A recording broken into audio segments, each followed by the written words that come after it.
What is up mga kaibigan? Bye-bye Tutasen na nga ba at bye-bye Pinky na nga ba mga kaibigan this coming Monday? Yan po ang mainit na diskusyon natin sa video ito matapos po ang posibleng kudeta sa pagitan ng minority at majority bloc dito sa Senate mga kaibigan. Yan po ang maiinit na balita na ating pag-uusapan dito sa video ito. Pero bago ang lahat mga kaibigan, this is Space Gen Z. Huwag niyo po kalimutan mag-iwan ng like sa ating video at subscribe para po mas maging updated kayo sa mga maiinit at nagbabagang balita dito sa ating bansa. Ayan mga kaibigan, ginisa po ni DJ Chacha itong si Ante Claire matapos po pag-usapan itong pagbasura ng Kongreso ng House of Representatives mga kaibigan ng mga crocodile dyan sa Kongreso. Ito nga pong impeachment complaint laban kay Bangag. Wala na mga kaibigan, binasura na, ibig sabihin gumagana na ang 1-year immunity o yung 1-year ban na makatanggap ng complaint, ng impeachment complaint ulit itong si Bangag. Ayan mga kaibigan, nagkaroon po ng konting mainit na diskusyon sa pagitan ni DJ Chacha at ni Ante Claire at nagisa nga po itong si Ante Claire at hindi makasagot. Butata na naman siya mga kaibigan. Ayan mga kaibigan, yan po ang mga pag-uusapan natin. Wala na masyadong intro, reacta na po tayo sa video ngayon. Good morning, Jack. Good morning. Magandang umaga po sa inyo lahat. Salamat sa panahon.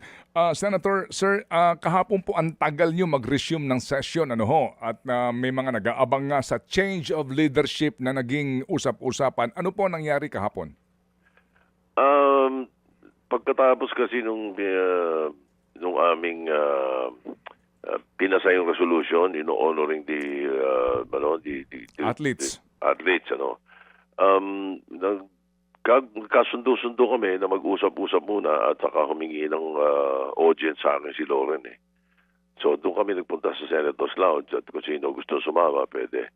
Pero hindi ako nakapagtagal sapagkat meron din akong ni-request naman ng mga ibang kasama namin ng minority na kausapin ako. So umakyat ako doon sa opisina ko at pinuntahan ako nung isa-dalawa sa mga members ng minority. At yun, nagkwento sila. So habang nandoon ako sa taas, sa opisina ko, yun namang mga kasama ko sa majority ay kinentuhan ni Lauren kung ano yung nangyayari doon sa mga pag-uusap nila nung earlier ata, one day before or kahapon ng umaga, parang ganon. Ganon yung nangyari. Pero apparently, kangay meron lang mga di may iwasan yung merong mga gripes yung ibang members ng minority kaya pinakinggan lang namin. Opo. Well, klaro ho naman po yun, yung kanila pong sentimiento, yung sa minority. Opo. But yun ho bang ibang miyembro ng majority meron ding sentimiento laban sa inyo? Ay, wala. Hindi, tsaka ang sentimiento hindi sa akin eh. Kaya alam mo naman po, lalong araw, ang panahon po ni Senator Salonga hanggang ngayon, 1988 hanggang ngayon, lahat ng change of leadership na nangyayari, 99% ng change of leadership na nangyayari, may problema sa Senate President. May beef sa Senate President o may nagawa ang Senate President na mali o merong kalokohan or may kawalangyaan. May hindi napagbigyan. Pwede rin. Pero bihira yun. Pero ibig sabihin, pwede rin. Hindi na pagbigyan. Yun ang nagiging cause. Kaya ang Senate President. Dito sa nakita namin, sa narinig namin, actually, yung sitwasyon ng problema, hindi yung Senate President eh. Ano ba sitwasyon, sir? Well, yung iba, ang feeling sila yung tinatamaan ng Blue Ribbon Report, di ba? Yung iba, ang feeling parang bakit daw napapaginitan ng mga senador, mas maraming malala yung mga nasa House. Opo. Yung gano'n. Iba't iba yung... Pero ganun lang more or less ang issue. Kaya naman, hindi rin naman hindi nag-materialize. Okay. Especially, let's say, you will always need the 13 signatures. Okay. Kahit na 14 o 15 lang ang senador na present, you still have to have 13. That's the rule, that's the law in the Constitution kung paano mag-e-elect ng Senate President. So dito ho talaga, main factor, yung Blue Ribbon Committee report kung saan nagre-recommenda na kasuhan ang mga nakaupong senador. Well, Pwedeng sabihin main, pero hindi naman exactly. Siguro, meron ding problema yung biglang nagkaroon ng ganitong init nung tanggalin namin si Senator Amy sa Foreign Relations. Eh. Mhm. At saka ito, 1 week before tinanggal siya, sinabihan na siya ni Mix na masyadong marami nakapending na treaty, masyadong marami nakapending na ganito, at saka yung issue namin sa against China, yung Foreign Relations Committee medyo favoring yung grupo ng minority pagdating dito sa China Stud. Kami gusto ko sinamin yung sanang plano to adopt yung undiplomatic criticism of these officials ng China sa atin. Sabi ko nga, wala na. Tayo, meron kasi freedom of expression eh. Opo. So, ano gusto natin sabihin tungkol sa kanila o tungkol sa official nila, may karapatan tayong sabihin yun. Opo. Di ba? Sila parang ganun eh. Opo. Mga balat sibuyas eh. May nasabi ka tungkol sa mga official ng China, parang nagwawala agad eh. Di ba? Ganun Traditionally po, Tito Sen, traditionally po, ang committee na yan dapat po hawak ng miyembro ng majority ba? Correct. Kaya namin hindi inalis kay Senator Amy nung kami maupong majority no September 8. Sapagkat may nakapending na committee, meron nakapending na treaty noon. Hindi ko lang matandaan yung title. No? Importante yun. Naumpisahan na niya yun.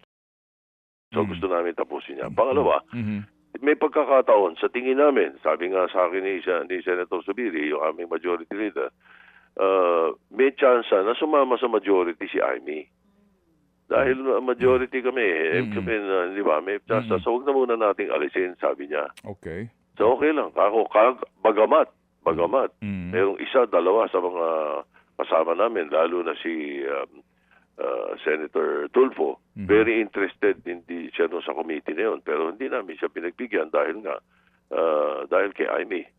Very interested sinong Tulfo? Si Erwin. So, pagdating dito, kasi yung mga treaties, parang medyo, merong mga yung concern si Erwin to sa mga treaties na gusto niya maipasa eh. Ngayon, ang iniisip kasi namin, malaking bagay itong issue sa China eh. Hindi pa pwedeng ang Foreign Relations Committee ng Senado medyo leaning towards China. Opo, sige. Yun. Opo. Tito Sen, bakit may biglang term sharing na usapin? Saan ang gagaling yon? Biro lang ni Kiko nung umpisa, si Francis nung umpisa yan. Nung nandun na kami sa likod, tapos na ako sa taas, bumaba ako, nagkikwentuhan kami sa lounge. Sabi na, binibiro-biro lang nila si Loren eh. Tapos ang naisipan namin, kami na nag-isip din. Siguro nga, mabuti nga siguro dahil total gusto nila magkaroon ng first woman Senate President. Sige, gawin natin. Kahit sabi ni Sabiri, kahit sa mga last 2-3 months ng term mo. Sabi niya, sige kako. Bakit hindi? Ganon. So hindi exactly term sharing 'yon. We plan to elect her as the first woman Senate President after the 2027 budget. In other words, sa 2028, bago matapos yung term niya. Yun ang plano. So, it's not really term sharing. Kasi kung term sharing, 1.5 years tayo. Or tigwa 1 year tayo. Di ba? Ganun. Hindi naman exactly. Medyo hindi yun ang tamang term. Ang tamang term is we plan to make her Senate President towards the end of her term. Towards the Or end the of 20th Congress. 20th Congress. Correct. For what particular purpose? Just to make it historical? May mga gustong mag-upo sa kanya eh. Di ba? May mga gustong mag-upo sa kanya. Lalo na members ng minority. Well, kumbaga sa sabi nga nila parang kumbaga sa mga tang-in-cheek ni Subiri yun. Opo. Sige. So, sa ngayon po, ang kasalukuyang setup ngayon, you still have the 13 votes, right? Opo. 15. I'm sorry, you have the 15 yung trust sa inyo ng mga senador. 15. Opo. So, maaari sabihin natin na hanggang ngayon po, hindi pa rin kayo nakakasigurado kung anong mangyayari sa Lunes. Ay, nakasisigurado naman siguro. Okay. Nakakasiguro naman. Sapagkat alam naman natin na ang unang mangyayari dyan is dapat yan kung mangyayari yan. Yan meron ng nagpunta sa akin kahapon, pura ipakita sa akin na may nakapirma ng 13 Opo. o mahigit 13. Yun ang formula. Opo. Opo. Wala naman eh. So, as a matter of fact, sinabihan pa nga kami ng iba na may nangyayaring usapin na gano'n. So ngayon, pagdating ng Lunes, wala naman akong maiisip o nararamdaman na maaaring may mangyaring gano'n. Opo. As a matter of fact, baka pag-usap-usapan namin na yung mga ibang kasama namin na nasa minority, baka imbitahin na namin. Baka imbitahin nyo na lumipat sa majority. Na sumama sa majority or sumuporta sa mga sa mga mga panukala na aming tinutulak. May posibilidad na mangyari yun. Anong kapalit nun? Wala naman sapagkat may mga committee sila lahat saka lahat ng mga bagay sa Senado na dapat meron ng isang member ng majority, meron din ng minority. Okay. Ako ang Senate President na tabla lahat. Sige po. Sige. Okay. Apo. Tito Sen, ito hong Blue Ribbon Committee report na ito. Can you educate us sa rules ninyo? Sabi ni Senator Ping, kailangan niya ng 11 pirma dito para ito maihatid sa plenaryo, no? Correct. Opo. Well, dalawang proseso pwede. Go ahead. Una, pwede niyang eto muna, yung kailangan ang isang committee report, kung tutuusin, dapat nagmi-meeting yung committee bago ilabas yung final draft. Hindi draft lang. Itong lumabas kasi, draft ito pinapakita muna doon sa mga membro, tapos hindi pa tumatawag ng meeting So, nangyari, kahapon nag-meeting. Kahapon nag-meeting sila, yung Blue Ribbon Committee, nung bago mag-session, after the majority caucus ng 2 o'clock. Nag-meeting sila at napagkasunduan na yung tatapusin ni Senator Lacson yung final committee report. Partial pa rin, hindi pa yung final. Partial committee report, paiikutin at ipafile sa Bills and Index. Ngayon, pwedeng pumirma ahead bago file sa Bills and Index yan, pwede rin yung Bills and Index ipadala ni Senator Lacson doon at yung Bills and Index ang magpapapirma sa mga senador. Kailangan merong 11 signatures or majority of them, hindi 11 lang, sa ibang committee iba majority of the members of the committee must sign or the majority of the pwede yung kasama ex officio must sign for the committee to be calendared on the floor. Opo. And then Pwedeng matulog sa Bills and Index yun kung hindi makakabuo ng pirma. Oo. Pwede ba? Opo. Kayo ho ba as SP ay dapat pumirma diyan o lahat lang po ng miyembro officially po ng Blue Ribbon Committee? Not necessarily, but I can sign. They can. There are committee reports that they ask the Senate President to sign. Is your vote counted? Is your signature counted? Sa membership ng Blue committee Ribbon itself, ng Blue Ribbon, not exactly. Hindi, Okay. pwedeng hindi. Opo. Pwede bang pumirma yung committee member pero ang nakalagay objection? Oo. Pwede. Counted yan. Basta pumirma ka. Pwede mong sabihin, sa count mo, pwede mong nagpirma ka lang. Okay. Pwede mo ring lagay with reservations. Pirma ka. Okay. Pwede ring to amend. Pirma ka. Tapos, pwede ring I dissent.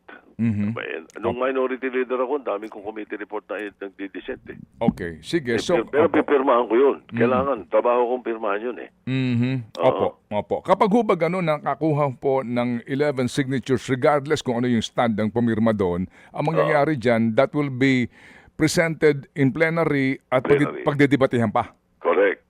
Pagdidibatihan, pagkakaroon ng period of sponsorship muna ng chairman. Okay. Magkakaroon ng interpellation Mhm. doon sa sponsorship ng chairman kung ilan na mag-interpellate. Mhm. Then, magkakaroon ng period of amendments. Mhm. Kaya merong iba to amend eh. Like for Opo. example, ito si ganito, ganyan, Opo, kulang opo, yan. Dapat opo, idagdag si ganito, o Opo, alisin okay. si ganito, di ba? O Okay, kaya, sige po. Opo. mali ang piece of legislation gusto nyo, ganyan. Opo. Tapos, after period of amendment, doon i-approve yung committee report. That's when it is called a Senate committee report. All right. Pag na-approve na on the floor ng Opo. plenary. Okay. Pag hindi nakakarating sa plenary, kahit ano pa yung umikot sa Senado o sa Kongreso o sa mundo, it's just a piece of paper. Okay. Hindi Sige po. dapat binibigyan ng value yun. Opo. Sige. So, sir, inyo hubang nabasa na yung draft committee report? Tinatapos pa. Yung lumabas na partial, gawa ng ano yun, ng staff eh. Okay. So, Kasi hindi yun ang talagang gawa ng mga senador pa o ni Senator Lacson himself eh. Marami pang input doon na pwedeng kulang. Meron din mga input na mali. Meron din input Opo, na opo. over. Opo. Ganun eh. So, ano pa lang yun na ika nga talagang draft.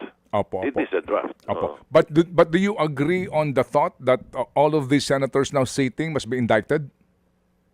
All the senators indicted. Indicted, meaning sila po kasi nga ang rekomendasyon daw po makasuhan, maimbestigahan ng ombudsman at makasuhan. Do you agree sa ganun pong kaisipan? Ako, hintayin ko na yung final committee report. Okay. I would rather say my piece once it's there already. Opo. Kailan po kayo ang labas pa? Anong sabi ni Senator Ping sa inyo, sir? Baka by next week, mayroon na siyang kopya nung dahil nag-meeting sila eh. Opo. Nag-meeting sila at saka sinabi ng ibang mga membro kung anong tingin nila dapat laman ng committee. Opo. Ng committee report eh. Opo. So, inabot ko yung meeting nila kasi 2 o'clock nag-umpisa yan eh. After the CA.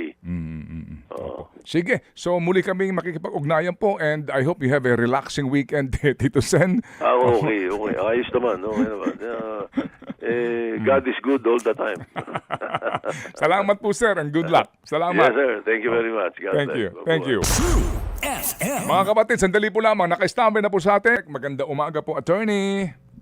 Yes, good morning, Sir Ted and Chacha. Good morning. Okay, Chia, go. Good morning po, Yusek. Maraming salamat po for being on this show today. Kahapon nga po, na-dismiss na ng House Committee on Justice itong 2 impeachment complaints laban po sa Pangulong Marcos Jr. Ang idineklara po nila, insufficient in substance. Naglabas po kayo ng pahayag, ang sinasabi ninyo, welcome na, ito po yung welcome sa palasyo and let's move forward. Pero, Yusek, si Pangulong Marcos Jr. po mismo, ano ang naging reaksyon niya? Gusto rin po namin malaman.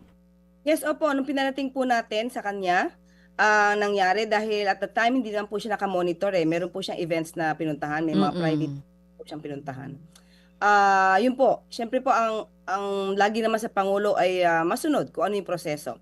At natutuwa po siya na nasunod yung proseso at the same time, nagpapasalamat na nakita na ng taong bayan yung sinasabi ng mga akusasyon laban sa kanya ay walang anumang ebidensya, walang katotohanan. So ano ba ito? Pakiramdam ng Pangulo, siya po'y vindicated na dito sa, kasi syempre may 1 year na rin po na sabihin na nating immunity sa paghahain ng impeachment complaints. Hindi ko masasabing vindicated kasi alam naman niya sa sarili niya na hindi magpo-prosper yon on his part. Alam niya na wala naman siyang ginawang anumang impeachable offense. So, siguro mas maganda na rin na itong mga issue na to ay nabigyang liwanag sa pamamagitan ng nangyaring hearing sa Committee on Justice. At naliwanagan na rin yung mga tao na mga gawa-gawang kwento ito sa kanya. Oo, kasi isa sa mga paratang na binabanggit po doon sa impeachment complaint, yung BBM parametric formula. Isa po yan sa mabibigat na alegasyon sa Pangulong Marcos Jr. After po ng decision kahapon, pagkaalam ng Pangulong Marcos, meron po ba siyang instruction agad sa kanyang mga gabinete na may kinalaman po dito sa desisyong ito?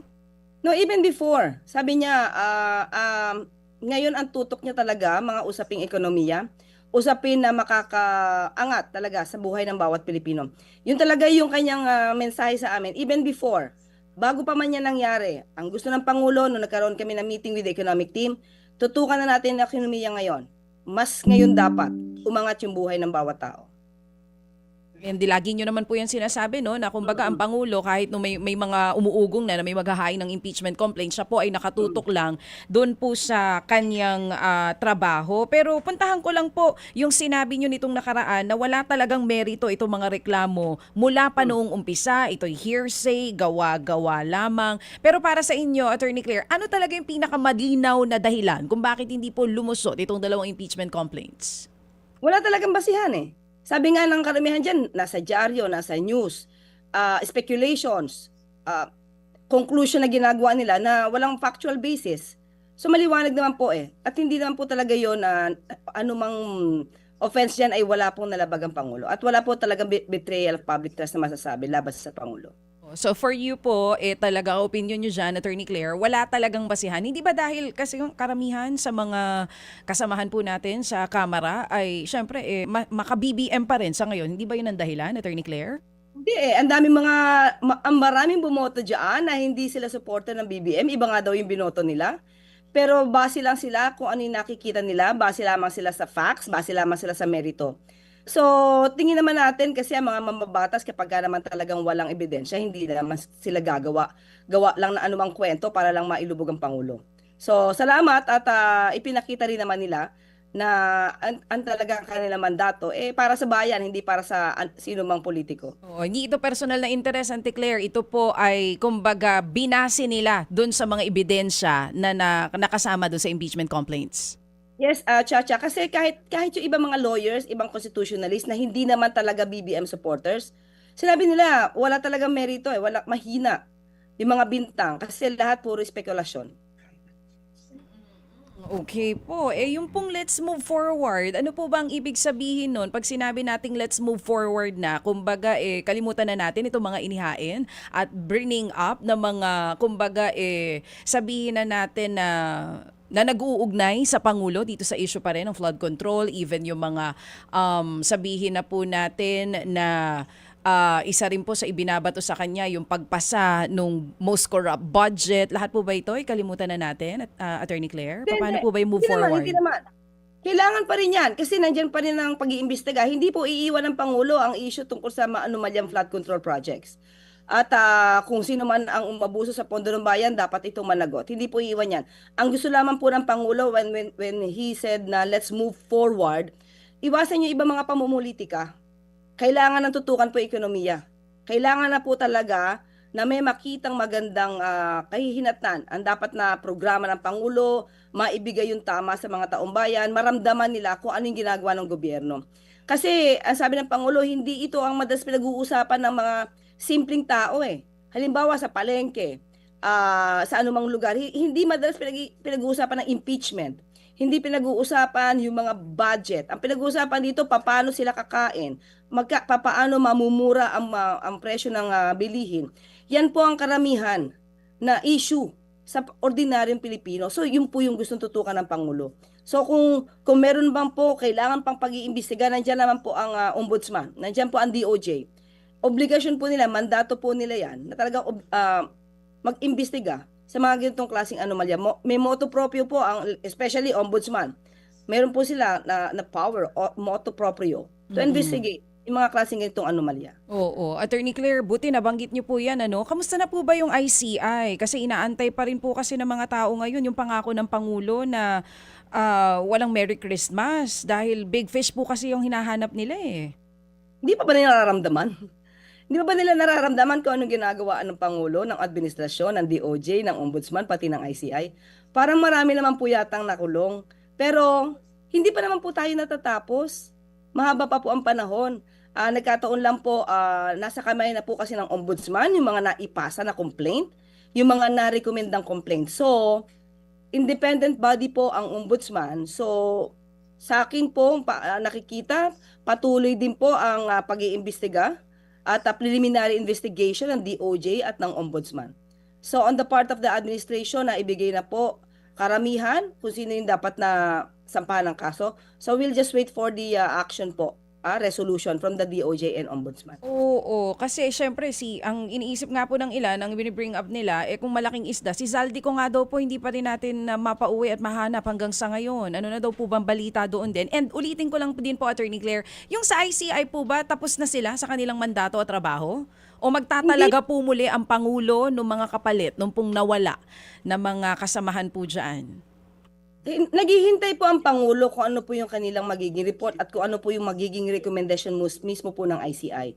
So doon lamang po gagawin ang Pangulo kung ano po ang maibibigay na report ng ICI, kung anong kailangan nila. Pwede po nila sabihin sa Pangulo dahil nung huli po kaming nagkausap, nagkaroon na kami ng meeting patungkol po dyan.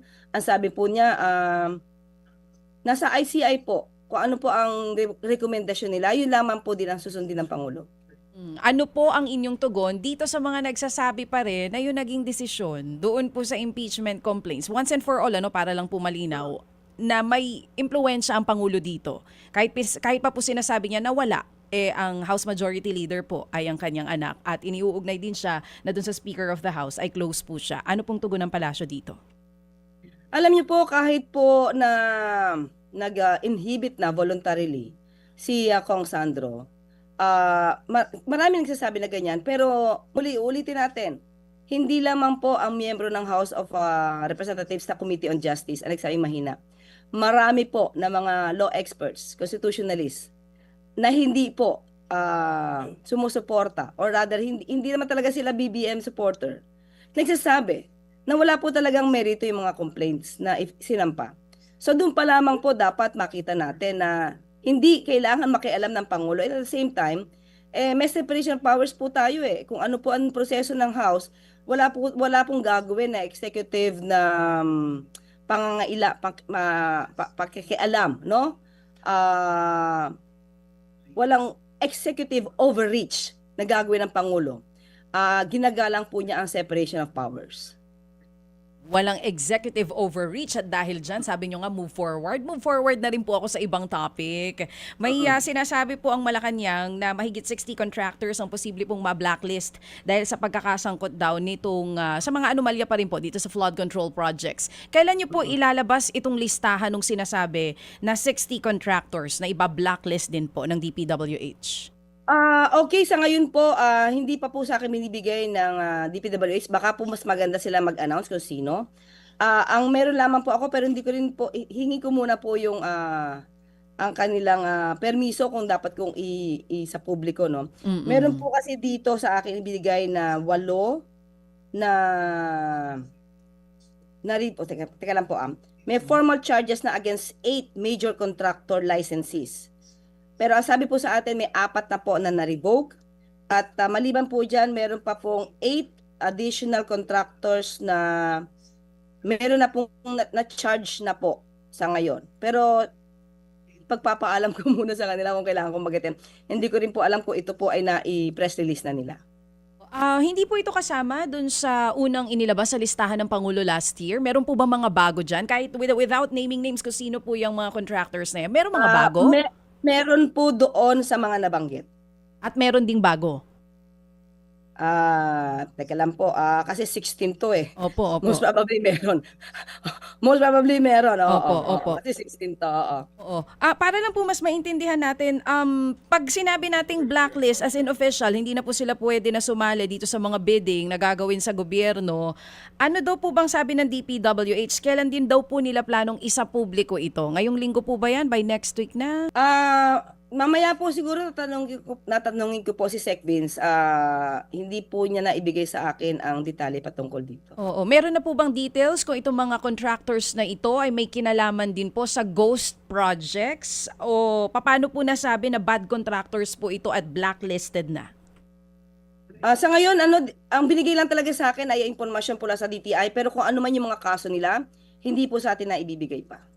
Sige po, mag-aantabay po kami dun sa iba pang update dito nga po sa 60 contractors sa posibleng ma-blacklist nga po ng 60 contractors na binanggit ng DPWH, 60 naman from the DTI. Oo, ayun, malinaw po at least. Ako po last na lang bago ko ibato ito kay Manong Ted. Attorney Claire, meron po bang reaksyon ang Pangulong Marcos Jr. tungkol po doon sa medyo mukhang may pagpapalit or kudeta, liderato doon po sa Senado? hindi po at sabi nga po natin ayaw ng executive overreach, no? So kung ano po ang mangyayari sa Senado, decision po nila 'yan. Nakita na po ba ng Pangulo yung kumalat na draft report daw po ng Senate Blue Ribbon Committee? Wala pong nabanggit sa atin. Wala pong nakarating. Opo.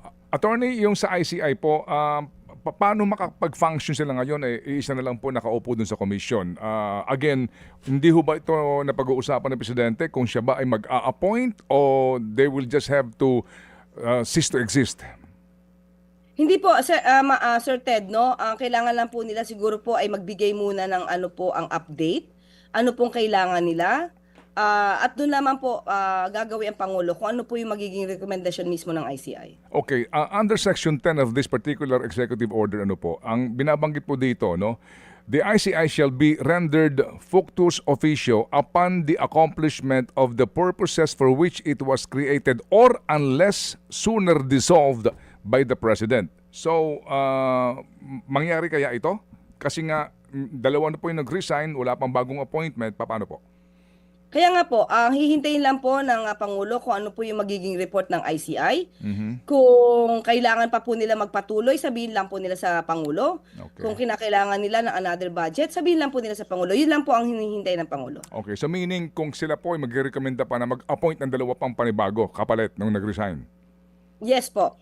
Kung ano Okay. po yung i-recommend nila, pakikinggan po ng Pangulo. Okay. Ito pong sinasabi po ng mga OIC sa Executive Secretary's Office, Finance, Public Works, DOJ, Budget, Environment, TOTR, at maging sa inyo pong tanggapan dyan, wala hong, kailan po mag-appoint ng permanente presidente?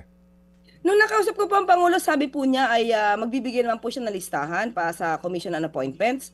So, hinihintay lamang po namin. Nabanggit na po namin yung issue na po na yan sa kanya. Opo. When will that happen ho kaya? Kasi ang mga senador din po nagsasabi nga no, na hindi pa pwede na magtagal yung mga OIC kasi kinakailangan talaga po ng basbas ng CA.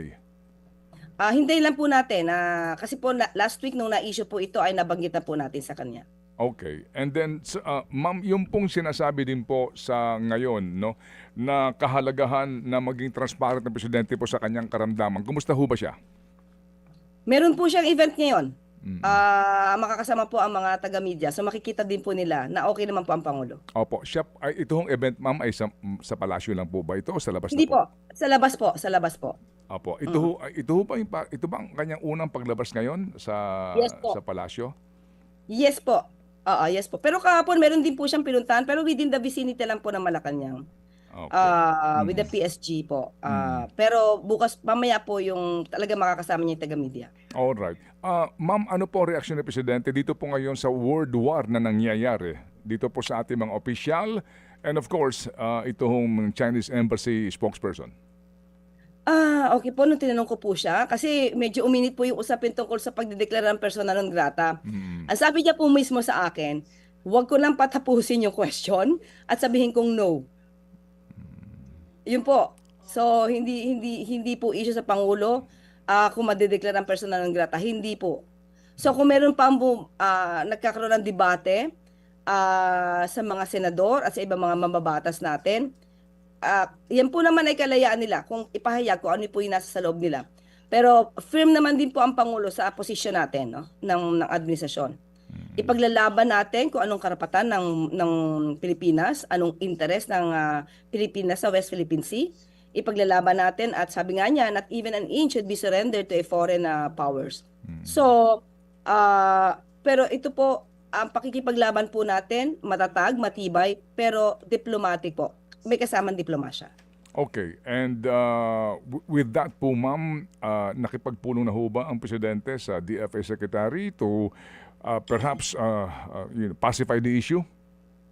Nagkausap naman po sila at nagbigay na rin po ng pahayag ang DFA na yun pa rin po, bilin ng Pangulo ay gamitin po diplomasya, lalo na pagkatungkol sa yung bilateral issues with the China. Okay. And sa ngayon po, itong ating ASEAN Summit, may mga concerns po ba, Presidente? Ano ang kanyang panawagan po sa ating lahat?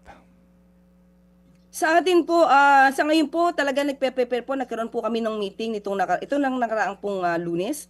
At piniprepare po lahat. At sana po ano rin po, syempre kailangan din po natin ng tulong ng bawat isa. Lalo-lalo na pagdating po, let's say, nandiyan na po talaga yung event, magkakaroon po talaga ng issue tungkol sa traffic. So ito po ay tutugunan po talaga ng Pangulo. Opo, opo. Napag-uusapan ba ho dito yung mga protesta na inaasahan natin? Malamang po, kaya kailangan po talagang paghandaan ito. Ang pakiusap din po natin sa mga kababayan natin, meron po tayong darating ng mga bisita. Ipagmalaki naman po natin yung Pilipinas, wag naman po natin sandaanin sa pamumulitika ito. Kasi kailangan natin ipagmalaki sa bansa, sa ibang bansa, na ang Pilipinas ay masarap puntahan, tahimik, at mapagkakatiwalaan. So yun din po yung gusto nating ipakita na ang mga Pilipino ay marespeto. Huwag naman po sanang daanin ito, katulad ng nangyari sa Cebu, talagang doon pa talaga kailangan magkaroon ng panggugulo para sirain mismo ang administrasyon at ang gobyerno. Huwag naman po sana sa ganitong klaseng panahon. Yan ho ba nangangahulugan po ng pagbabawal sa mga protesta na gusto pong gawin ng iba't ibang grupo dito po sa panahon po ng ASEAN Summit? Hindi po nagbabawal anumang constitutional rights ang Pangulo. Alam po natin yan. Ito po yung pakiusap lamang po. So, mas maganda po kung kayo yung magrarally, huwag nyo na po sanang gawin sa mga araw na meron po tayong bisita. Sa Feb 25 po, may binubuo ngayon na malakihang rally. Ano po ang iba't ibang grupo. Sa 40th anniversary po yan ng People Power 1. And again, ito ho yung muli, no? Yung paggising po sa hindi pa nare-resolve na flood control scandal. Ito ba yung napag-uusapan po ng Presidente? Meron ba siya reaksyon dito? Wala pa po napag-uusapan tungkol po dyan. Ako, personally, kasi hindi po talaga napag-uusapan yung tungkol sa rally.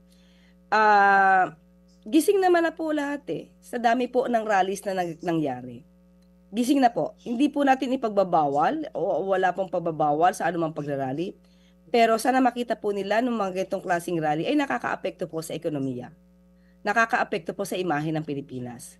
Gising naman po, lalo-lalo na po ang Pangulo ang unang nagpagising. Actually, ang Pangulo ang unang nagpagising sa mga tao, sa mga mambabatas, sa mga public officials na hindi pwedeng mang-abuso sa pondo ng bayan. So gising naman po siguro lahat. So ang kailangan na lang po ay hayaan natin ang Ombudsman, ang ICI, ang DOJ na magpatuloy sa kanilang pag-iimbestiga. Hindi po ito dapat na talagang minamadali, ura-urada na optics para sa masampahan lang ang bawat tao. Nagsisimula naman po na uunti-unti naman po kung sino yung dapat na managot. So sana po ay ang pakiusap ng po ng Pangulo, let's move forward. Pag-usapan po natin ang ekonomiya at ang paglago ng kabuhayan ng bawat Pilipino. Yun po yung gusto po talaga ng Pangulo ngayon. Opo. Sa puntong yan, ma'am, may reaksyon po ngayon, noon pa man po ang business sector, di po ba? Kung inyo po nabasa po ang kanilang official statement, hanggat hindi po napapanagot ang matatabang isda, hanggat hindi nakikita raw ng ating mga kababayan ang hustisya at accountability, yun po yung turn off sa investment kung mamarapatin po ninyo, attorney. Kumikilos naman po. Meron na nga po nakakulong Di po ba? Opo. At meron pa pong may mga rekomendasyon pa po. Nakita po rin natin ang rekomendasyon mismo Opo. ni Senator Lacson. At sabi niya, itong mga taong ito, nagkaroon na ng preliminary investigation, the same people. So, hindi po natin nakikita na hindi pinapapanagot. Kailangan lang po talaga ng due process. So, dapat maintindihan po ng tao din na Opo. hindi pwedeng isang binanggit, let's say, binanggit pangalan Ted Filon, ikukulong na. Hindi pwede yun. Alam niyo naman yan, Sir Ted. Kailangan ng due process, kailangan di sila madilig. At po, pag nakita po ang ebidensyang makakapagdiin sa kanila, at para ma-recommenda na ma-file yung kaso sa ombudsman at sa sa Sandigan Bayan at sa regular courts, Opo. then doon po kikilos Opo. ang lahat ng ahensya. Okay. May reaksyon po dito isang taga-media po. Yun daw pong Interpol red notice para kay Zaldico. Hanggang ngayon daw po wala pa.